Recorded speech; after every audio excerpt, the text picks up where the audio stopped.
Hello and welcome back to my channel, or welcome to my channel in the first place. Today we have a Sakusa listener. It's Your Hand in Mine will go by Moonlit Writing on AO3. The link will be in the description along with their Tumblr, and let's go ahead and get into it.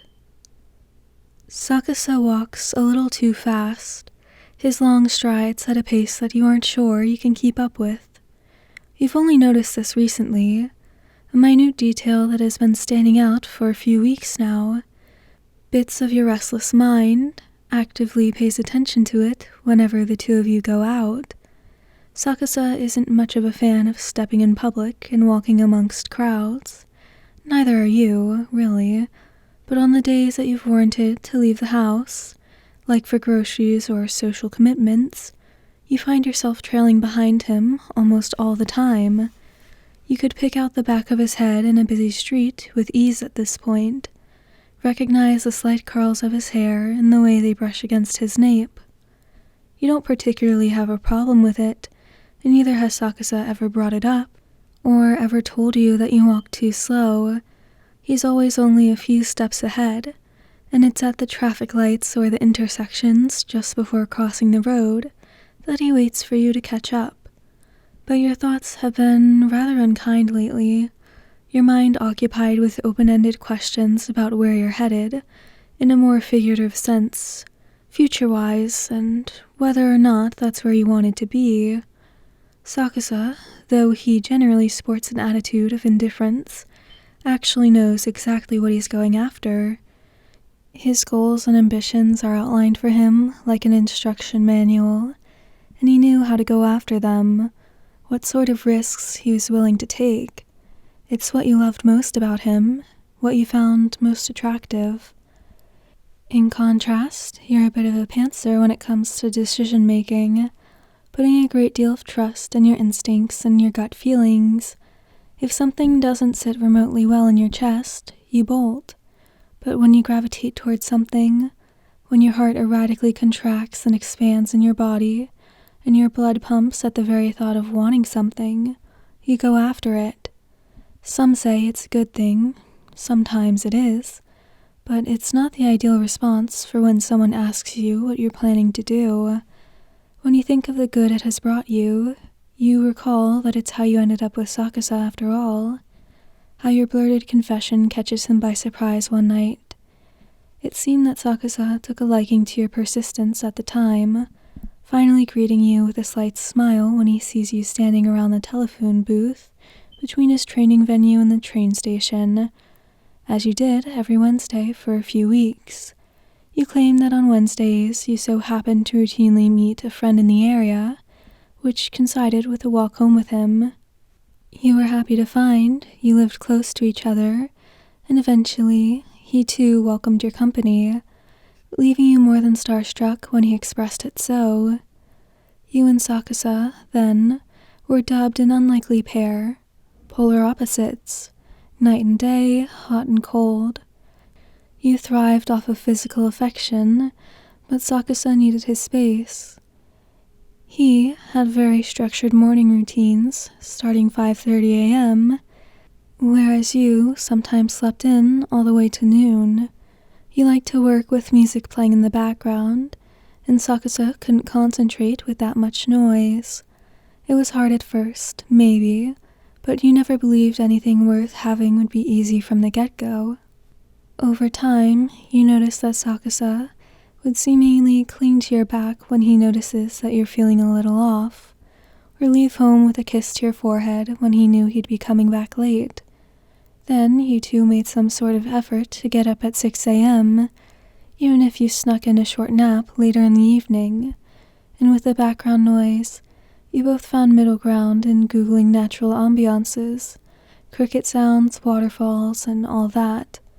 This was the definition of that give and take all the songs go on about. Sakusa was extremely good at it, and you learned that with him. You were too. But not everything persists in sunshine and sparkles, and not everything is always good all the time.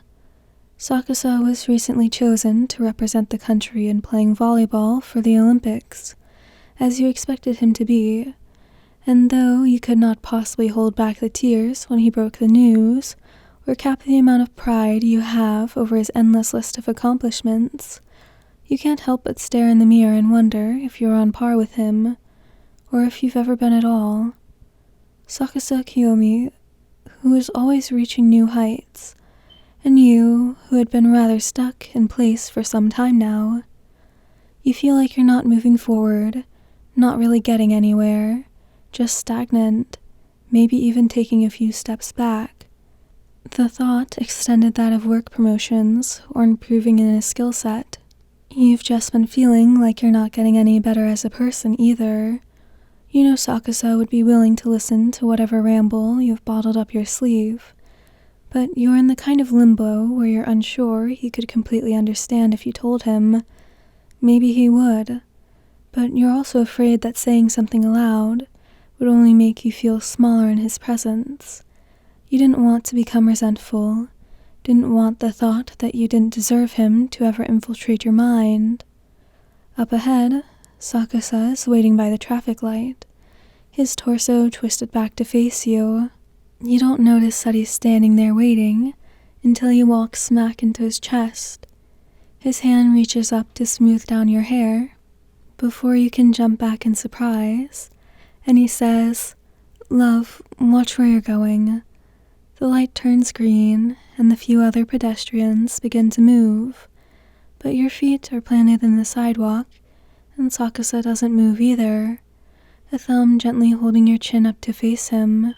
He can sense the turmoil within you. "Is something wrong?" he asks. There's a genuine concern in his gaze, a noticeable frown in his brows.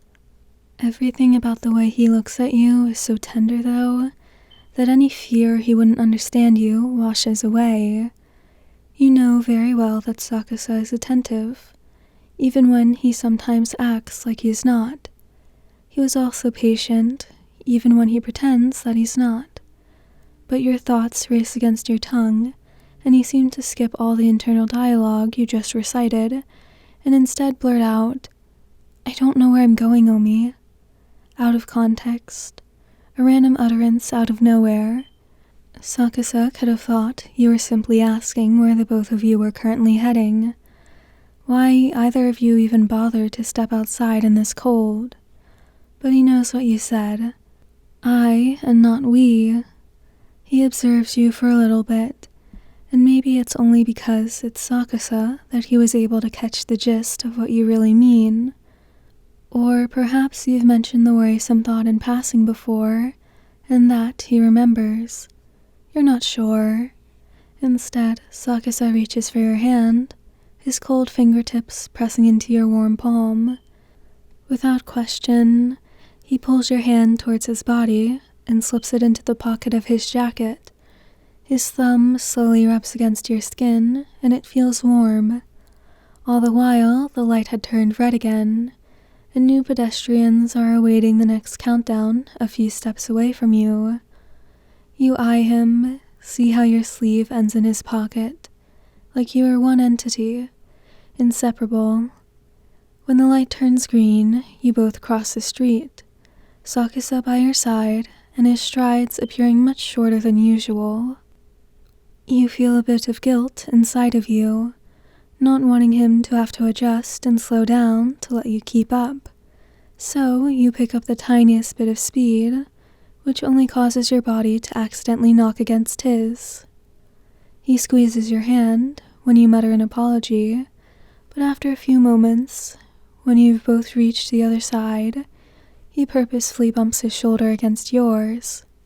You can't help but laugh when his knocking into you throws you slightly off balance, and Sakusa can't help but smile to see you like that too.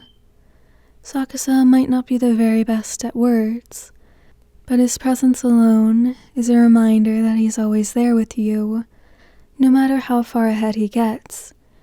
He'd be willing to look back and watch out for you as you made your own way to him. None of this was meant to be a race anyway, wasn't it? 2 steps back didn't mean you couldn't step forward again. You'll keep going, slow but consistent, and you're now reminded that nothing could possibly worry you like that. if Sakusa was willing to always keep your hand in his pocket. Alright, that's the end of this one. I hope you enjoyed. I hope you have a great rest of your day, night, whatever, and I hope to see you in the next one. Goodbye!